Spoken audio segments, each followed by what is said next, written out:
네, 여러분 안녕하십니까. 공무원 장원급제 소방직 과정인데요. 한국사입니다. 자, 34조 대외 항쟁 그리고 신라 삼국 통일에 대해서 정리하는 건데요. 우리가 고대 국가가 만들어지고 그 다음에 이 고대 국가의 형성하고 발전기에 대해서 우리가 지난번 얘기했단 말이죠. 그래서 발전기는 일단 백제, 고구려, 신라 그래가지고 4세기, 5세기, 6세기 얘기를 했죠. 그러면 이 이후는 이제 이 발전기 이후에는 바로 거기는 대외항쟁과 신라의 삼국통일인데 우리가 이걸 지금 6세기니까 7세기인데 7세기의 십자형 외교. 그래서 보통 이제 7세기 상황에 대해서 우리가 정리를 좀 해보자면 이렇게 생각하면 되죠. 한강 유역을 일단 기준으로 봐서 한강 유역을 장악한 건 신라죠. 근데 그 한강 유역에 대한 같은 기득권을 유지한 나라가 백제도 있고 고구려도 있었습니다. 그러니까 이제 고구려와 백제는 신라가 그걸 빼앗으니까 자연스럽게 가까워지죠. 그리고 신라 같은 경우는 지금 고구려에게 도움을 청하지만 거절당하고, 그 다음에 이제 백제 같은 것은 바다 건너 외와 연결을 했을 뿐 아니라, 당시 고구려는 통일국가인 수나라와 당나라와 이제 대립하는 상황이 됐기 때문에, 돌궐이라고 하는 당시 유목국가와도 연계를 하는 거죠. 이렇게 쭉 연결이 돼요. 신라만 고립이 되죠. 그러니까 신라 입장에서는, 바로 중국을 통일한 수나라, 그리고 당나라와의 연계를 모색할 수밖에 없는. 그래서 우리가 이제 보통 이게 7세기 십자형 대립 이런 말을 쓰거든요. 그 상황에서는 결국 뭐가 나온다? 충돌이 나온다 이거죠. 그래서 그렇게 정리하시면 되겠어요. 이게 7세기구나 이렇게 되면 되죠. 일단 국난 극복사라는 측면에서도 대단히 중요한 중과 하나가 전쟁과 관련된 거니까 거기 이제 수단과의 전쟁 여기서부터 정리하도록 하겠습니다. 거기 7세기의 십자형 외교라는 게 지금 바로 이 얘기입니다. 제가 설명을 했고요. 고구려와 수의 전쟁인데 일단 고구려가 영양왕 때 요충지인 요소 지방을 선제 공격한 적이 있고 고구려가 이제 중국이 통일했을 때 그에 대한 압박을 먼저 가하게 되는 거죠. 수 문제 1차 침입과 수 양제 2차 침입이 있었습니다. 근데 그 2차 침입 때 우중문이 이끄는 30만 별동대가 평양을 공격했죠. 을지문덕이 살수대첩으로 이를 물리치게 된 거죠. 바로 그 유명한 을지문덕의 살수대첩이 되겠습니다. 요새는 이것도 모르는 학생들이 있는 것 같은데 을지문덕의 살수대첩 612년 매우 중요한 국난 극복사니까 정리를 하셔야 되고요. 이제 각 시기별로 나당 전쟁도 있고 고려시대의 여러 국난 극복이 있고 가장 가까이는 정묘란, 병자란, 임진왜란부터 이런 국난 극복사 또 6.25도 있지 않습니까? 이러한 전쟁과 관련돼서도 여러분이 좀 관심을 가져야 된다. 이렇게 말씀드릴 수 있습니다. 그래서 거기 수당 전쟁의 그림을 좀 넣어놨는데 참고하시면 좋겠고요. 그다음에 고구려와 당의 전쟁입니다. 당은 이제 연개소문이라는 사람이 등장을 해서 연개소문 너무 유명하죠. 7세기 후반에 고구려의 집권자입니다.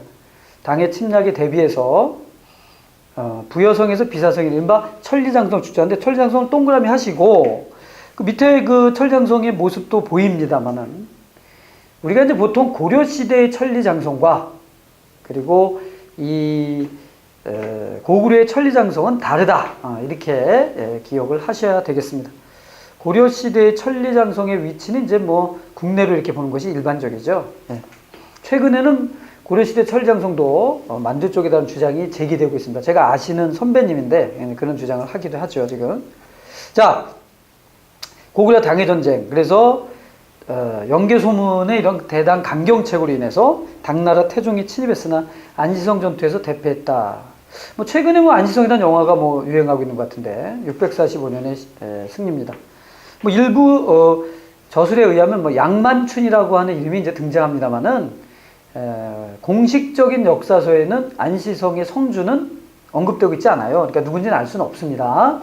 어쨌든 이 안시성주가 연개소문에게도 고분고분하지 않았고 당태종의 전면적인 공격을 이겨냈다라고 해서 중국 기록에도 기록이 돼 있어요. 자, 그래서 당의 침략도 막아냈다. 밑에 제가 사진으로 요령성에 있는 백암성을 제기했는데요. 그래서 이렇게 고구려는 축성술이 발달했기 때문에 그 산성을 통해서 적의 적대적 침공을 막아낼 수 있었다. 그것도 알아두면 좋겠습니다. 자, 이러한 분위기에서 그 다음 단계는 뭘까요? 이건 좀 크게 가야죠. 이렇게 고대 국가에서 이제 신라의 통일이죠. 676년인데 신라의 통일을 보도록 하겠습니다. 자, 일단 백제 멸망입니다. 무왕에 대해서는 뭐 나중에 또 정리하고요. 넘어가고 의자왕 때 보죠. 해동증자라고 불렸다. 이런 말이 나오면 의자왕이죠. 의자왕을 물어볼 문제도 있었습니다. 신라의 대야성을 함락시키는데 여러분 그 대야성 전투는 별표 3개를 하시고 642년입니다. 이 신라가 대야성을 이 백제가 신라를 공격해서 대야성을 함락시키니까 신라 입장에서는 매우 큰 충격을 받아요. 그래서 신라 입장에서는 고구려도 가보고 김춘추가 바다 건너 외도 가보고 안 되니까 당으로 가서 이제 동맹을 맺게 돼요. 그러니까 이렇게 십자형 외교의 동맹이 이루어지는 결정적 사건이 바로 대야성 함락이 되겠습니다. 642년 신라로서는 상당히 심각한 상황이었다는 거죠. 하지만 결국 김유신이 이끄는 군대에 의해서 이 어려움을 이겨내게 됩니다. 자, 35쪽에 보면 개백이 황산벌 전투에서 패배했다. 개백 황산벌 전투 동그라미 하시고요. 마지막 노력도 수포로 돌아가고 나당 연합군이 사비성을 함락함으로써 멸망하였다. 660년이 되겠습니다. 당이 웅진도독부라는 걸 설치하죠. 웅진도독부 동그라미 하시고요. 당이 설치한 백제 지역을 관할하는 기구입니다. 그래서 의자왕의 아들인 부여융을 웅진도독으로 임명합니다. 자, 고구려는 영양왕과 영령을 거쳐서 보장왕 때 보게 되면은 연개소문이 대망리지가 돼서 독재를 하죠. 그래서 보장왕은 사실상 연개소문의 꼭두각시 수준에 머물렀고요. 왕권과 관련된 불교를 누르자 도교 장려 동그라미 하시죠. 연개소문은 도교를 장려한 적이 있습니다. 그래서 우리나라 도교와 관련된 몇 안 되는 사료니까 기억하셔야 되고, 안시성 전투 645년에 승리를 했습니다만은 연개소문이 죽고 난 다음에 나당 연합군에게 고구려가 멸망한 게 668년이 되겠습니다. 당나라는 이 평양에다가 안동 도호부란 걸 두죠. 그러니까 웅진 도독부보다는 한 단계 위인 안동 도호부를 설치하고요. 직접 지배하려고 했습니다. 그리고 신라에다가도 계림도독부란 걸 두죠. 이 얘기는 무슨 얘기냐면 한반도를 완전히 지배하겠다 이런 거니까 당연히 신라의 반발을 초래하게 되는 것입니다. 자, 그래서 이 신라의 통일이 가게 되는 결정적 계기가 여기서 이제 요 다음이 이제 나당 전쟁인데, 그 나당 전쟁이 결국 이제 신라의 통일로 이어지는 거죠. 그 나당 전쟁의 원인 여러 가지가 있지만 당나라의 야욕이었다 이해하시고요.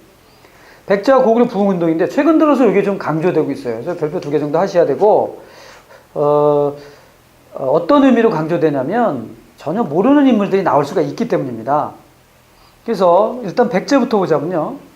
거기 이름이 많이 나오죠. 복신과 도침, 그리고 왕자 풍이, 의자왕의 아들입니다. 부여풍이죠.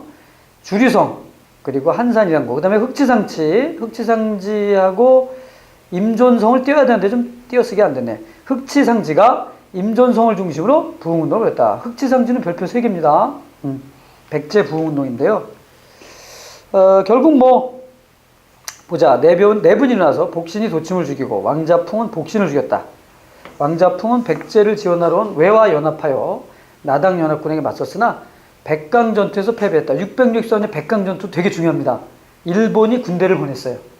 그러니까 국제전적인 성격을 띠게 되는 거죠. 이 삼국 통일전쟁이라고 해서 이건 사실상 어떻게 왜 일본까지도 당나라까지 들어온 거니까. 결국 이렇게 보시면 돼요. 예나 지금이나 우리나라는 지정학적으로 큰 세력들 간의 싸움을 피할 수가 없습니다. 이걸 아주 슬기롭게 우리가 역사로부터 교훈을 찾아야 됩니다. 663년입니다. 백강전투입니다. 따라서 백제부흥운동은 실패했다. 이름들이 많이 나오는데 그 이름들이 백제부흥과 관계했다는 걸 아셔야 되겠습니다. 자, 고구려인데 고구려 부흥운동. 거기 뭐 건모잠, 그 다음에 고현무가 오골성에서 부흥운동을 했으나 뭐 이렇게 나오죠. 안승이 건모잠을 사려고 통합서 실패했다. 이렇게 나옵니다. 안승 동그라미 하시고요. 안승은 보장왕의 손자라고도 기록돼 있고 뭐 여러 기록이 있는데 어쨌든 고구려 왕족은 맞습니다. 중요한 것은 이 안승과 건모장 같은 사람이 그 옆에서 보면은 그 한성이라는 곳에서 활동을 했는데 오른쪽 지도에도 보입니다. 지도 밑으로 내려오시다 보면 거기 안승이라는 사람이 금마저라는 곳에 표시가 돼 있단 말이죠. 고구려 부흥운동이 왜 신라 쪽에서 이루어지냐 이거죠. 그러니까 이때쯤 오게 되면 고구려 부흥운동이 사실상 신라와 당나라의 전쟁의 일환으로서 이어진다는 겁니다. 그래서 거기 밑에 한번 볼까요? 보덕국. 신라가 금마저 익산에 세운 나라인데 안승을 고구려 왕으로 임명하여 나당 전쟁에 고구려 유민을 활용하려 한 것을 보덕국이라고 하죠. 그러니까 안승이 지금 밑에다가 세운 건 보덕국인데 고구려 유민들로 만들었습니다. 근데 이건 어디까지나 나당 전쟁에서 유리한 고지를 가려는 그런 전술이었다. 통일 후 신문왕은 안승을 진골로 편입시키고 금마저를 폐지함으로써 결국 이 고구려 부흥운동을 끝을 맺게 됩니다. 대문이라는 자가 반란을 일으켰으나 이를 진압함으로써 결국 고구려 부흥운동도 실패로 끝났다. 고구려 부흥운동과 관계돼서 보덕국이라는 나라를 신라가 만들어준 적이 있다. 근데 참 생소하죠? 보덕국 또 이런 거니까. 이런 것들이 여러분이 이제 처음 듣는 거지만 좀 기억을 잘 하셔야 된다. 아, 보덕국이 뭐다? 그 정도가 핵심이 되겠습니다. 그리고 아까 백강전투가 뭐다? 백제멸망과 관련해서는. 그래서 일본의 도움, 그리고 보덕국은 고구려 유민을 도운 신라의 문무왕, 이렇게 해서 이렇게 정리를 하시면 되겠습니다. 자, 넘기시면 드디어 나당 전쟁의 승리 과정이 나오죠. 사비성을 탈환해서 소브리주라는 걸 설치했고, 그 다음에 매소성 전투인데, 오른쪽 지도에서 매소성은 동그라미 하세요. 지금의 경기도 연천 지역, 내륙 지역이죠. 매소성에서 이근행이 이끄는 당군 및 거란 말갈병을 대파합니다. 뿐만 아니라 수군은 기벌포에서 서린기가 이끄는 당의 해군을 괴멸시키죠. 그래서 이 매소성과 기벌포 전투, 이름은 좀 알아둬야 돼. 나당 전쟁이니까. 676년입니다. 그래서 승리를 거두게 된 거죠. 자, 이렇게 삼국 통일의 기틀을 마련한 임금이 태종무열왕 그리고 통일문무왕입니다. 태종무열왕은 최초의 진골 출신 왕이죠. 태종이라는 시호 때문에 당으로부터 항의를 받기도 했지만, 그러니까 이 얘기는 무슨 얘기냐면 그만큼 신라 역사에서 중요한 역할을 차지했다는 것입니다. 집사부 장관인 시중의 기능을 강화시켰고요. 김유신의 활락으로 백제를 정복했던 시절이 태종무열왕인데, 이와 같은 십자형 외교의 이 일자형 외교에 대항해서 수와 당의 외교를 이끌어낸 사람이 바로 이 태종무열왕 김춘추가 되겠습니다. 그 전에 아까 640년 대하성이 함락됐다고 했잖아요. 대하성 함락됐을 때 신라가 고구려에 가서 이제 김춘추가 가가지고 도움을 청했으나 거절당하고, 외에 가서 도움을 청했으나 거절당하고, 그러니까 이제 바다 건너 가가지고 말이죠. 당나라와의 협약을 맺고 결국은 백제를 멸망시키는 데 성공하죠. 사실 좀 여담이지만 대하성 전투가 있었을 때 대하성을 지키던 사람이 품석이라고 하는 당시 진골 장군이었는데, 그 품석의 부인이 이 김춘추의 딸이었습니다. 고타시랑이라고 하죠. 근데 둘은 붙잡혀서 목이 잘렸고, 그 소식을 들은 김춘추는 하루 종일 하늘을 보면서 정신 나간 형태로 있다가 하늘에 이렇게 맹세를 했대요. 자기 딸의 복수를 하겠다. 이게 삼국사기에 나오는 얘기입니다. 그래서 이제 분주히 돌아다니면서 나당 연합을 만들었고, 그것이 삼국 통일에 이루는 기초가 되었다. 이렇게 봐야 되겠습니다. 자, 문무왕입니다. 나당 2번 보면 나당 전쟁을 통해 당을 축절하고 삼국 통일을 달성했기 때문에 우리가 통일 문무왕이다 이런 말을 쓰죠. 4번에 보니까 사후에 용이 돼서 왜구를 물리치겠다는 유언에 따라 해중릉으로 대왕함을 만들었다고 해요. 그래서 지금 동해 바닷가에 보면 대왕함 있잖아요. 그래서 이제 그것을 문망릉이라고 우리가 이제 부르고 있죠. 자, 그렇다면 이러한 삼국통일, 신라의 통일은 어떤 의미가 있을까요? 아주 중요한 내용이 나왔습니다. 민족문화 발전의 토대라는데 별표 3개가 되겠습니다. 그동안은 고구려 문화, 백제 문화, 신라 문화라는 말을 쓰잖아요. 근데 이때부터는 민족문화라는 말을 쓸 수가 있게 되는 거죠. 아주 중요한 변화고요. 그 다음에 자주적인 통일이었다고 우리가 강조해야 되겠습니다. 왜냐하면 당나라와 싸워서 축출을 한 게 맞으니까요. 한 개, 외세의 기업으로 대동아 원산마이너 명토는 축소되었다. 이게 분명히 좀 한계이긴 하지만 그 밑에 설명 보죠. 당이 대동강 이남의 지역을 신라의 땅으로 정식 인정한 것은 성도강 때입니다. 한참 뒤죠. 정식으로 인정한 거나 발해가 당의 산둥반도를 공격하자 발해와 신라를 동시에 견제하려는 이 제2정책에 의해서 뒤늦게 이제 대동강 이남은 신라 땅이다 하고 인정을 하게 되는 것입니다. 자, 여기까지 해서 저희가 삼국의 항쟁을 좀 살펴봤거든요. 그러면 그 이유는 뭘까? 통일신라가 됐는데, 자, 신라가 통일하고서 조금 지나서 이제 고구려 유민들을 중심으로 한 발해가 건국됐죠. 698년이 되겠습니다. 그렇죠? 그래서 같이 하면서 이제 통일신라뿐 아니라 우리가 남북국 시대라는 말을 쓴다는 것도 잊지 마시기 바랍니다. 자, 거기 통일신라의 정치적 변화, 신라의 발전 이렇게 봐 시대 구분이 나오는데요. 그 중에 삼국사기 시대 구분을 좀 볼 필요가 있어요. 삼국사기에서는 성골이란 칭호를 받았던 국왕들, 그리고 진골, 그리고 진골도 무열계와 내물계로 나누는 이런 식으로 이제 시기를 나누고 있어요. 그래서 상대를 성골왕, 진덕여왕까지를 이제 끊고 있고, 중대를 이제 진골, 즉 무열계인데, 즉 이 무열계라는 게 뭐야? 태종무열왕 김춘추의 후손들이 직선을 이제 이루는 그 시기를 우리는 신라 중대라고 합니다.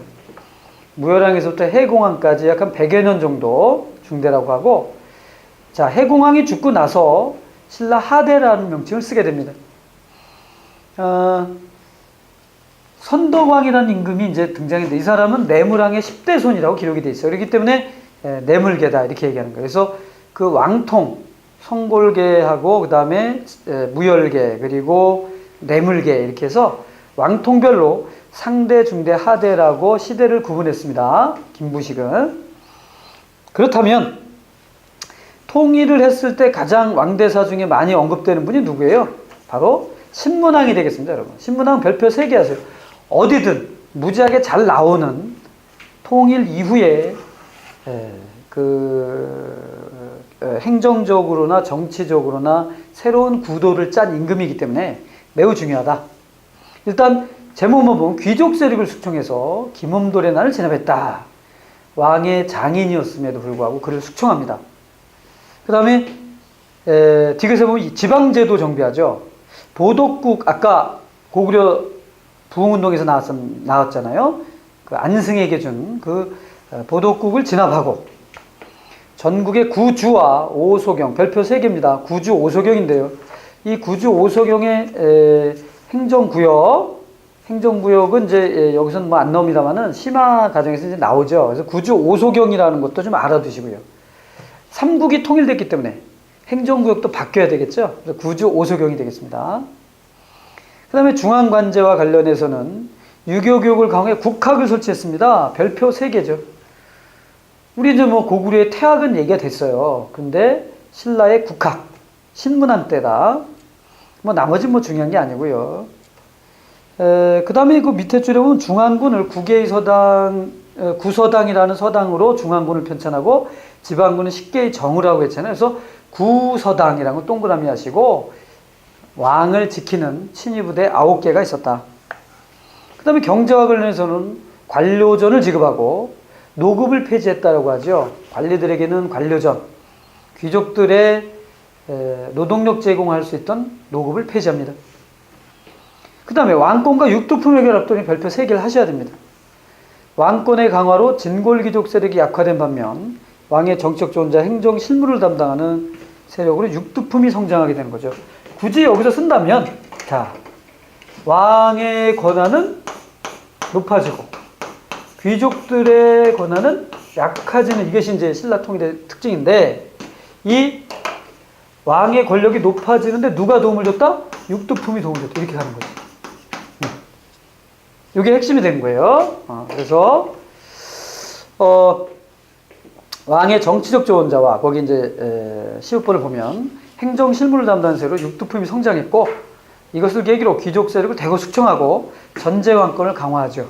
그래서 신문왕 시기에 보통 우리가 전제 왕권이 형성됐다 이런 말을 쓰거든요. 그래서 꼭 이 신문왕 통일 문무왕의 아들인데, 신문왕 시기에 정치, 행정, 경제적인 변화들, 새로운 국가의 기틀을 마련하는 그 변화들은 반드시 정리를 하셔야 되고요. 자주 시험에 출제된다. 이렇게 볼 수 있습니다. 자, 다음 페이지 보시면, 쭉 구강들이 나오는데 뭐 중요한 건 아니고요. 다만, 35대 경도강을 보니까 진골귀족의 반발로 노급이 부활되죠. 노급의 부활을 동그라미 하시면 되겠습니다. 그러니까 신문왕 때 폐지됐던 노급이 다시 부활되기 시작한다? 그것은 이제 귀족들의 세력이 점점 강해진다는 걸 다시 한번 의미하는 거죠. 그리고 밑에 보시니까, 자, 신라 하대 사회의 동요라는 게 나오는데요. 자, 신라 하대. 보통 이제 우리가 신라 하대는 9세기 정도를 얘기하죠. 9세기. 800년대. 9세기 이후를 신라 하대라고 합니다. 정치 보면요, 골품제의 모순과 왕위 쟁탈전으로 왕권은 약화되고 귀족 연합 정치가 전개된다는 거죠. 그러니까 요 구도가 반대로 되는 거예요. 요 구도가. 왕의 권한은 약화되고 귀족의 권한은 높아진다. 이렇게 됩니다. 전혀 다른 구도죠? 그러면 여기서 우리가 생각할 게 육두품은 어떻게 됐을까? 바로 육두품은 왕의 세력에서 떨어져 나옵니다. 육두품의 세력은 떨어져 나오게 되는 거죠. 그러면서 각 지방에서는 새로운 세력이 등장하는데 우리 그들을 호족이라고 부르죠. 그래서 지방에는 중앙에 귀족이 있던 지방에는 호족이라는 세력이 등장한다. 이런 구도가 등장하는 거죠. 왜? 왕위 쟁탈전 같은 걸 통해서 지방의 통제력에 대한 약화됐기 때문입니다. 자, 호족 볼까요? 권력 투쟁에서 밀려난 중앙 귀족, 예를 들면 궁예 같은 사람, 나중에 후상국을 만들죠. 무역으로 재력과 무력을 축적한 해상 세력, 장보고라든가 왕건이 여기에 해당이 될 것입니다. 그 다음에 군진 세력, 그리고 촌주 출신의 토착 세력 등이 후족이나 성주 또는 장군을 자칭하죠. 자기 스스로가. 그러면서 일정한 지역에서 독립된 세력을 형성하게 되는 거예요.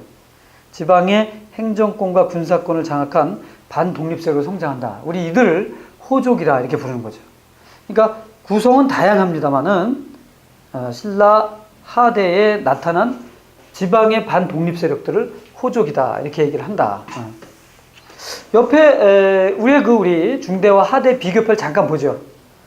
왕권과 관련해서는 중대는 전제됐으나 하대에는 왕위 쟁탈전이 벌어지고, 그 다음에 중대는 귀족이 숙청됐으나 하대에는 귀족 연합 정치, 그러면서 상대등 같이 귀족들의 대표인 상대등이 국왕이 되는 그런 현상들이 나타납니다.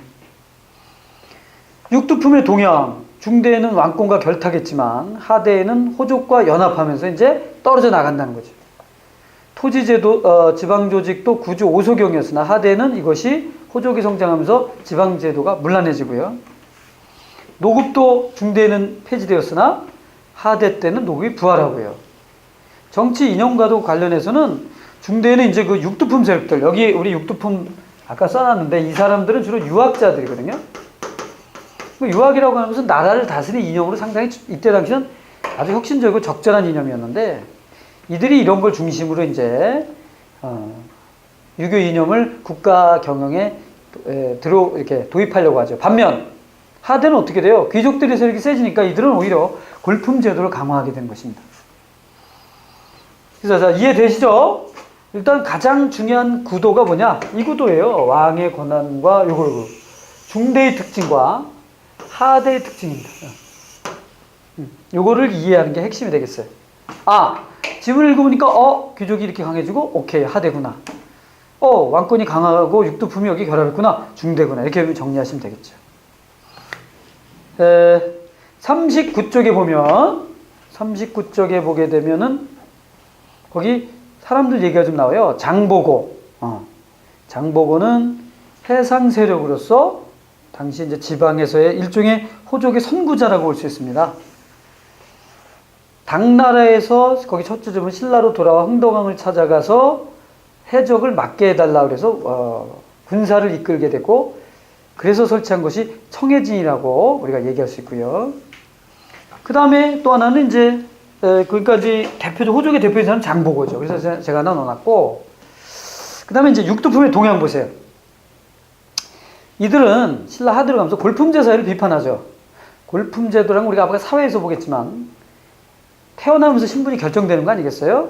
그래서 이 육두품은 품이라는 품을 받는데, 이 육두품은 아무리 공을 세워도 진골이 될 수 없죠.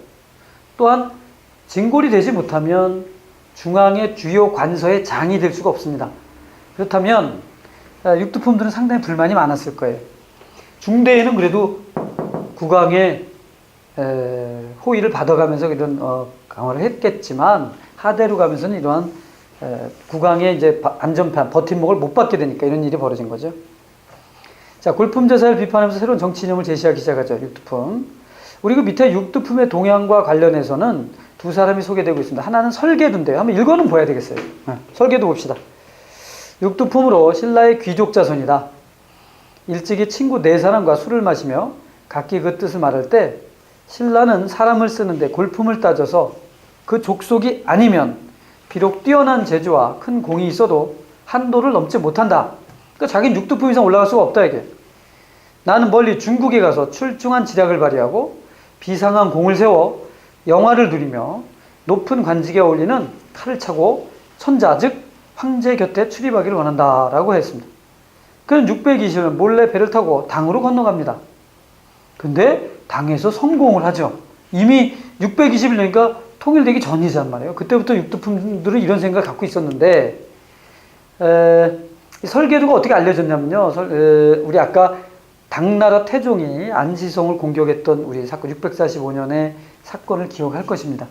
그때 당나라 군대의 장군으로 참여했던 게 설계도고 열심히 싸우다가 전사했대요. 그래서 당태종이 쟤 누구냐? 설계도인데 이러이러한 일입니다. 그 내용이 당나라 구당서에 실려 있습니다. 그래서 이제 그걸 가지고 우리나라에서도 이제 설계도를 알게 되는 거죠. 그렇다면 신라 하대의 인물은 누구냐? 그 위에는 최치원이죠. 그러니까 여기 요게 맞는 요 중대 이 설계도와 최치원은 모두 신라라고 하는 골품제도에 대한 저항했던 사람들인데, 설계도는 중대의 사람이라면 아주 우리가 대표적인 육두품이 이제 최치원 같은 사람은 신라 하대의 인물이었다. 그래서 이제 중국 가가지고 최치원이 어떻게 했어요?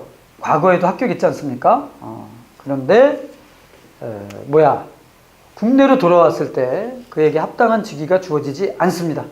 그는 은퇴했는데, 은퇴하고 이제 신라와는 담을 쌌죠. 근데 거의 보면 우리가 이렇게 보는 거죠. 아마 자살하지 않았나 이렇게 보게지는 거죠. 예. 자, 그래서 밑에 세 번째 지문을 보면 신라 말의 호족과 삼체라 불리는 최치원, 최승우, 최원희 등이 육두품 도당 유학생, 그리고 불교 손종 구산, 그리고 풍수지리설을 주장한 도성 같은 이런 세력들 모두 반신라 세력으로 이제 이렇게 전환되게 되는 것입니다. 그러니까 골품제의 모순에 저항한 사람들 바로 육두품이 되겠습니다. 골품제의 모순. 그러니까 이제 신라는 모순이 이제 되게 심화되는 시기였다. 능력에 의해서 결정이 되지 않는다는 거죠. 특히 이들 육두품들은 뭘 할 수 있어? 과거에도 합격했던 사람들인데 신라는 과거도 없고요. 태어나면서 신분으로 정해지니까. 자, 거기 하층민의 저항과 봉기라는 게 있습니다. 신라 말로 가면서 지방 세력의 봉기가 많았어요. 대표적인 게 우리 진성여왕 때의 첫 번째 지문을 보면 여러 주군에서 공부를 나르지 않으니 세금을 못 걷는다는 얘기입니다. 부의 창고가 비어버리고 나라의 쓰임이 궁핍했다. 왕이 사신을 보내서 독촉했지만 이로 말미암아 곳곳에서 도적이 벌떼처럼 일어났다. 이에 원종 애노 등이 사벌주에 의거해서 반란을 일으키니 왕이 남아벼슬의 영길에게 잡게 했으나 겁이 나서 못 나갔다. 이런 얘기가 나오잖아요. 신라 말의 농민 봉기. 신라 말, 특히 진성여왕시기의 혼란 이렇게 정리하시면 되겠습니다. 자, 여기까지 우리가 전체적인 걸 우리가 한번 살펴봤고요. 그러면 왜 이렇게 그 신라 하대에 왕위 쟁탈전이 많이 벌어졌을까? 밑에 보면 원성왕이라는 왕이 보이거든요. 원성왕 때 독서산품과 설치했다고 우리가 나오거든요. 독서산품과. 나중에 얘기하겠지만 국학, 국립교육기관 학생들의 졸업시험입니다. 근데 어쨌든 이 내무왕의, 이제 원성왕의 손자들은 그 밑에 펴보면 다 손자들이에요, 대부분. 손자는 대부분 자기들끼리는 사촌간이잖아요. 사촌끼리 서로 싸우게 된 거예요. 그래서 뭐 거기 수많은 국왕들이 있는데 전부 오래 못 가죠. 흥덕왕 같은 경우는 이제 청해진 설치한 사람인데 좀 멀리 갔습니다만 나머지 국왕들은 여러분 관심 갖지 않아도 되고요. 맨 밑에 보니까 진성여왕 아까 얘기했고요. 원종 애노인한 얘기했잖아요. 그러다가 이제 경순왕까지 해서 마지막 임금 정해졌는데, 자 이때쯤 오게 되면, 즉 진성여왕 시기 이후가 되게 되면 거기 독자 세력의 성장이라고 해서 제가 넣어놨지 않습니까? 오른쪽에 지도에도 보입니다만은 각지에서 호족들이 세력을 더 넓혀가게 되는 거죠. 양길, 기원, 궁예, 견원, 왕건. 그 중에 자 궁예와 견원은 나라를 세우는 데 성공해요. 이걸 우리는 후삼국이다 이렇게 하죠. 위에 후삼국도 보이잖아요. 자, 먼저 후백제부터 보도록 하겠습니다. 견원. 기반은 호족이었죠. 거기 보면 경북 상주에서 아작의 아들 태어나면서 변방의 비장 출신이라고 하는데 아작에도 상주의 호족이었습니다. 왕이 오르고요. 그래서 927년 신라 경혜왕을 살해하기도 하죠. 침략해서. 하지만 고창 전투에서 고려에 패배하면서 결국 고려에 귀순하게 되는 거죠. 수도는 전주였고요. 외교와 관련해서는 그 동그라미 하나 듣겠어. 5월 후당 일본과 교류. 5월과 후당은 지금 중국이죠. 아주 일찍부터 중국과 교류했다 이렇게 나오면은 후백제가 되겠습니다. 별표 3개 하시고요. 호족의 포섭에는 실패한 게 분명하죠. 반면에 궁예가 세운 나라는 후고구려가 되겠습니다. 사실 엄격히 말하면 도적 집단에서 출발을 했는데 거기 보면 송악, 개성의 왕건의 부자가 귀순해 옴으로 인해서 힘을 얻어서 901년 후고구려를 건국했습니다. 근데 그 이후에 국호가 많이 바뀌어요. 여러분 국호에다가 동그라미 할까요? 마진. 그 다음에 밑에 보니까 또 뭐가 있어요? 태봉 이렇게 돼 있죠. 마진국, 태봉국 이렇게 이름을 바꾸죠. 그래서 결국 망하게 되죠. 왕건의 고려가 건국된 게 이제 왕건을 추대하게 되는 거 아니겠습니까? 이 후고구려가 이름이 마진과 태봉으로 바뀐다는 사실을 학생들이 잘 몰라요. 그러니까 여러분이 동그라미 해가지고 후고구려, 마진, 태봉. 그래서 궁예가 망할 때는 국가 이름이 태봉국입니다. 태봉국. 최근에 이 태봉국의 수도가 이제 비무장지대 철원이니까 지금 남북이 합동으로 해서 발굴을 하자라는 내용도 지금 나오고 제안되고 있지 않습니까? 예. 수도는 개성에다가 만들었다가 이제 나중에 철원, 마진과 태봉국은 철원으로 간다는 거죠. 중요한 건 특징 중에 하나가 골품제도를 철폐했다는 겁니다. 궁예는 골품제도로 인해서 피해를 본 사람 중에 하나이기 때문에 왕족이었는데 쫓겨났잖아요. 골품제도에 대한 반감이 심했고 결국 골품제는 폐지됩니다. 한계, 그 다음에 지나친 수치와 미륵신앙에 의존한다 이런 것이 있겠죠. 후삼국은 간단히 정리를 했는데요. 여러분이 그 모든 내용을 안다기보다는 견원과 궁예라고 하는 사람의 중요한 포인트 정도만 정리하시면 되고, 특히 후고구려는 마진과 태봉으로 이름을 바뀌었다. 이걸 좀 기억하세요. 네. 자, 넘기시면은 이제 발해의 건국이 나옵니다. 우리 아까도 얘기했지만 신라의 통일은 발해의 건국으로도 이어지면서 남북국의 시대가 되죠. 예. 자, 발해의 건국.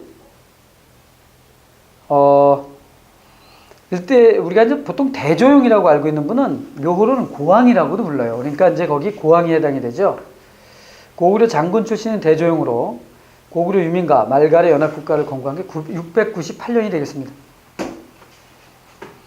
3번에 보면 696년 거란 출신 이준충이 당나라 측천무에 반기를 들고 일어난 틈을 타서 걸사비우라고 하는 충복과 함께 손을 잡고 당나라의 반기를 들었고, 당나라 이해고라는 사람이 군대를 끌고 왔습니다. 천문형 싸움이라는 거 동그라미 하시고요. 발해가 지금 보면 발해 독립전쟁이잖아요. 천문형 싸움에서 격파하고 동모산에서 정책합니다. 동모산 별표 3개. 밑에 보시면은 지도가 보이는데, 그 지도에 보면 우리나라 백두산 북쪽에 보면 동모산이라는 지역이 보여요. 그래서 처음 건국 지역이 동모산 지역이구나 정리하시면 되겠습니다. 중국의 역사서는 714년 당나라 현종이 좌효군 대장군 발해군왕이라고 책봉을 했고, 진국이라고 칭하여 하던 것을 발해군 왕으로 봉해했다고 기록되어 있습니다. 어쨌든 발해는 중국과 싸워서 이겨서 이제 이와 같이 국가를 형성하게 되었다. 발해와 관련해서 여러분이 꼭 좀 하나 기억할 게 있어요. 이 발해는 나중에 거란에게 이제 926년에 망하지요. 망하는데 이 나라 발해의 역사서는 현재 전하고 있는 건 없습니다. 무슨 얘기냐면 역사를 분명히 편찬했겠지만 그게 남아있지 않아요. 따라서 발해의 역사는 주변국에 있는 자료들을 가지고 복원하는 실정입니다. 그래서 보면 알겠습니다만 어떤 왕들은 묘호도 알 수가 없을 정도로 지금 업적도 별로 없고, 자, 그렇다면 많이 언급되는 국왕은 바로 두 번째 국왕 무왕이 되겠어요. 그리고 세 번째 국왕 문왕이죠. 그래서 무왕과 문왕의 시대에 대해서는 정리를 좀 잘 하셔야 됩니다. 무왕 볼까요? 당연히 인안이라는 독자적 연호를 쓰고요. 아까 저 위에서도 봤지만은 국호를 발해 연호를 천통이라고 했잖아요. 대조영이. 그러니까 당연히 연호를 쓰게 됩니다. 일본에 국세를 보내고요. 일본도를 개설했습니다. 일본과 나가는 길. 그 다음에 장문유를 당나라의 산동 지역의 정도를 공격했는데 장문을 보내서 별표 3개죠. 732년 당과 전쟁을 합니다. 장문휴란 사람이 산둥의 덩저우를 공격했다. 그럼 중국은 어떻게 했어? 신라를 부추겨서 다시 올라가게 했잖아요. 그래가지고 뭘 했어요? 아까도 봤지만 대동강 이남의 땅은 신라 거라고 이렇게 인정해주고 부추겼다고 그랬잖아요. 바로 그때입니다. 3대 문왕은 별표 셋을 하셔야죠. 매우 자주 언급이 됩니다. 대흥이라는 독자적 연호를 썼고요. 이때 와서는 당과 신라는 친선을 맺습니다. 별표 3개. 이제 친선 관계가 되고 상설 교통로인 신라도를 개성하죠. 신라와 발해의 교통로입니다. 근데 이 문왕과 관련해서 꼭 기억할 게 바로 천도입니다. 별표 3개. 천도. 수도를 옮긴다는 거예요. 동모산에서 중경, 상경, 동경으로 수도를 여러 번 옮깁니다. 그러니까 뭐 정확히 뭐 어떻게 뭐 할 필요 없이 문왕은 수도를 여러 번 옮겼다 이러면 되는 거죠.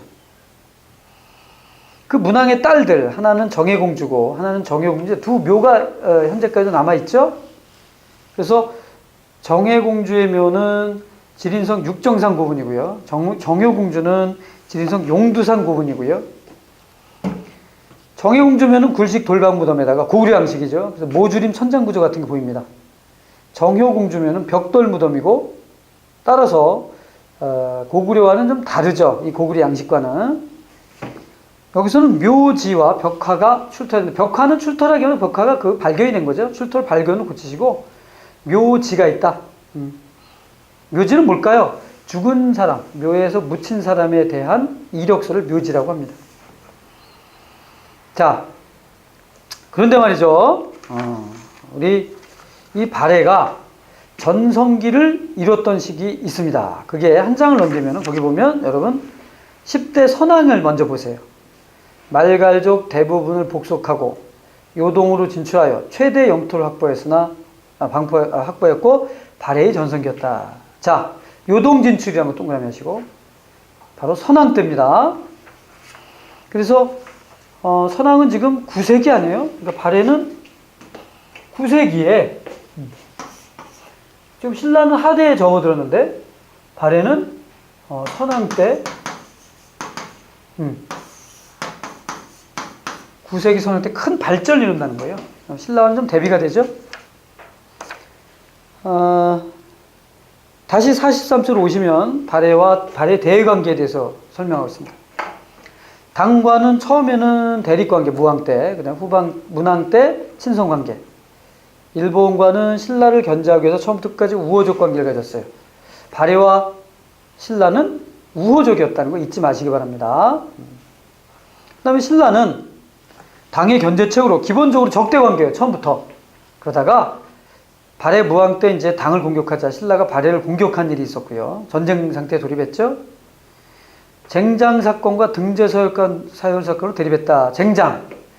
발해 사신과 신라 사신이 동시에 당나라로 가게 되면 누가 먼저 앞에 서야 되냐 이거죠. 보통 신라가 앞에 서는데 가끔 당나라는 발해를 앞에 세워가지고 두 나라 사이에 반목을 하게 만든다. 이걸 쟁장 사건이라고 합니다.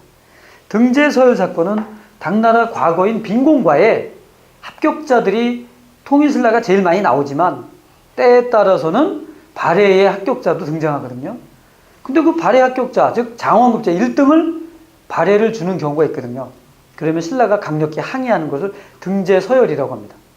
자, 그러나 상설교통로인 신라도 밑에 보시면 교통로가 보이는데요.